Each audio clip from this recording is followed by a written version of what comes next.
नमस्ते और मेरे चैनल पर आपका स्वागत है दोस्तों। मैं एक नया एक्सप्लेनर हूं, तो चैनल को सब्सक्राइब कर लेना। तो चलिए वीडियो शुरू करते हैं।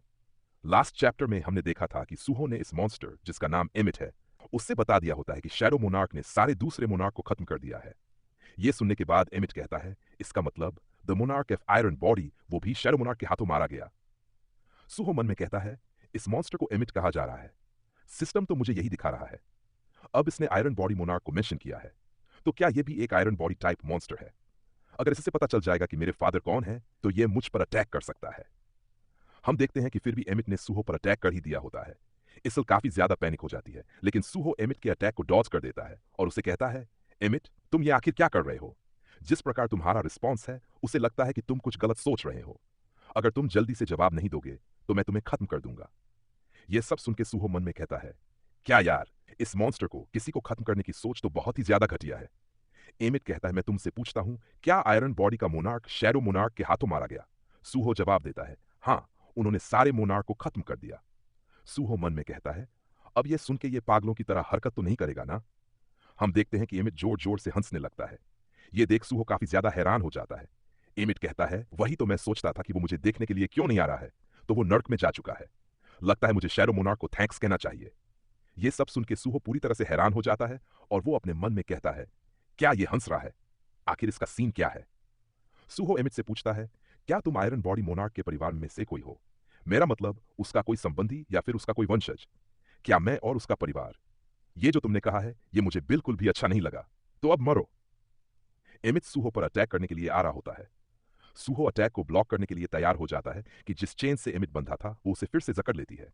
सूहो अपने मन में कहता है, क्या यहां पर यह चेन कहां से आ गई? एमिट मन में कहता है, लानत है, ये चेन फिर से। क्या जितनी मुझे इजाजत मिली थी, मैं उस इलाके से ज्यादा दूर आ गया। हम देखते हैं कि ये चेन एमिट को फिर से उसी जगह पर ले जाने लगती है जहां से वो आया था। एमिट चिल्लाकर कहता है, एचएस घटिया डार्क और घटिया स्पेल कास्टर कहीं के। एमिट वहां से चला जाता है। यह सब देख के सूहो काफी ज्यादा हैरान हो जाता है और वो अपने मन में कहता है, क्या यहां पर चेन अचानक से आ गई और मॉन्स्टर को ले गई? मुझे नहीं पता कि आखिर हुआ क्या है, लेकिन चलो, सब ठीक ही है। इसल सूहो से कहती है, यंग मोनार्क आप ठीक तो है ना? सूहो जवाब देता है, हाँ मैं ठीक हूं। हम देखते हैं कि ग्रे की हालत बहुत ही ज्यादा खराब हो चुकी थी। सूहो कहता है, हमें इस मॉन्स्टर के एग्जिस्टेंस की उम्मीद नहीं थी, तो आगे से हमें सावधानी बरतनी होगी। हमें ग्रे और असुरा गिल्ड के मेंबर को इमरजेंसी मेडिकल देनी होगी। तभी क्वेस्ट के साथ कुछ होने लगता है। सूहो अपने मन में कहता है, क्या क्वेस्ट के साथ कुछ हो रहा है? इसल सूहो से पूछती है, क्या कुछ हुआ है? सूहो उसे कहता है, इमरजेंसी वाला मामला, अब इसे चेंज करना होगा।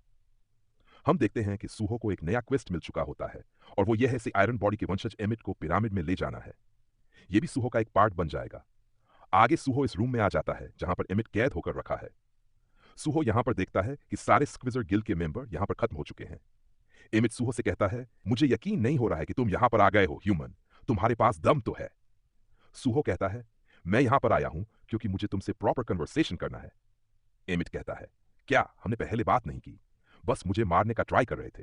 क्या तुम उसे कन्वर्सेशन कहते हो? अच्छा, तो ऐसा है क्या? वो सब मैंने टर्नक से सीखा है। अगर तुम कंप्लेंट करना चाहते हो तो जाओ उसके पास कंप्लेंट करो।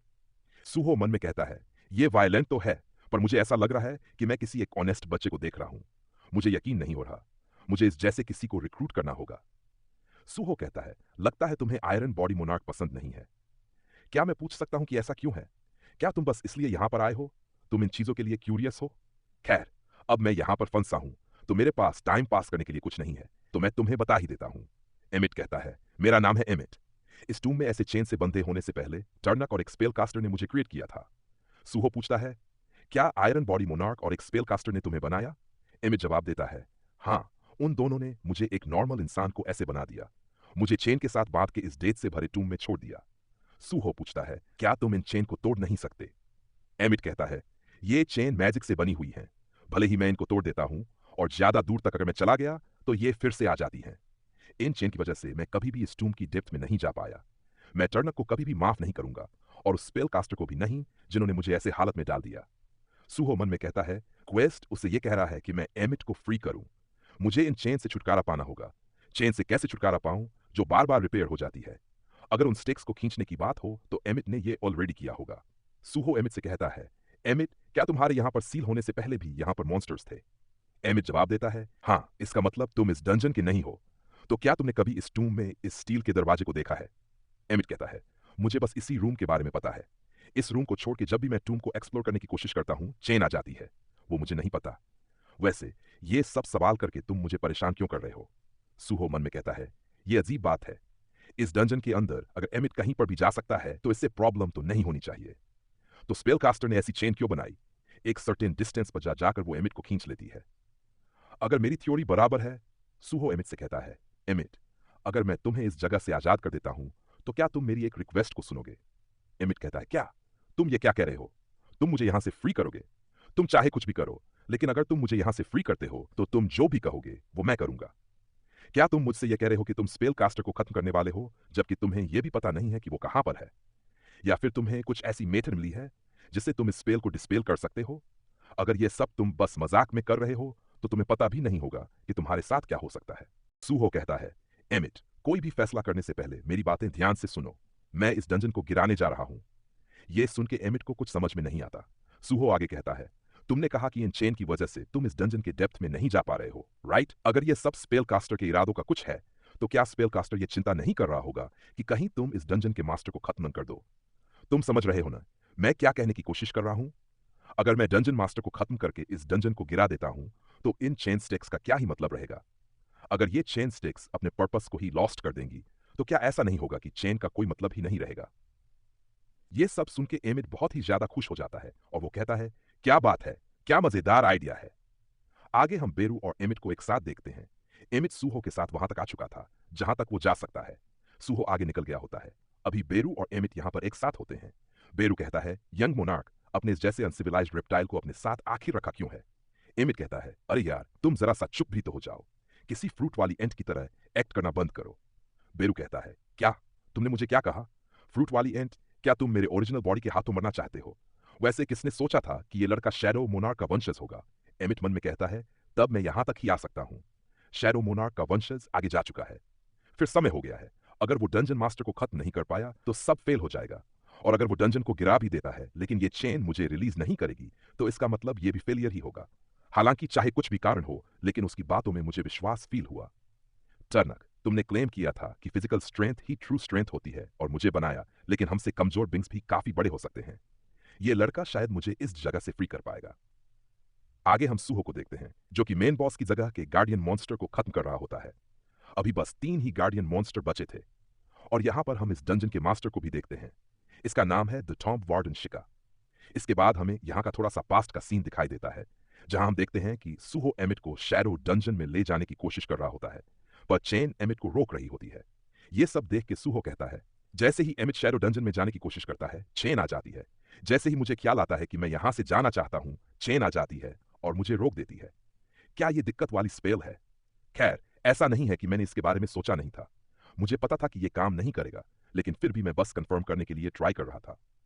सूहो कहता है, तो सुनो, हमारे प्लान में 2 चीजें हैं। पहला, मैं और इसल बॉस मॉन्स्टर को हराएंगे और डंजन को गिरा देंगे। जैसे ही ये हो जाएगा, सेकंड टास्क करेंगे। वो है कि डंजन गिरने के बाद पिलर्स भी टूट जाएंगे और चेन की पकड़ लूज हो जाएगी।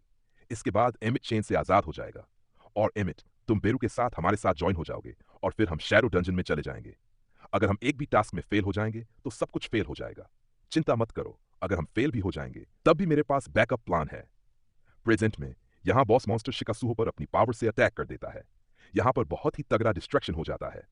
हालांकि सूहो इस डिस्ट्रैक्शन के बीच में से आता है और स्ट्रम स्लैश का यूज करके इस डिस्ट्रैक्शन को काटने लगता है, लेकिन शिका फिर से सूहो पर पीछे से रेड से अटैक कर देता है।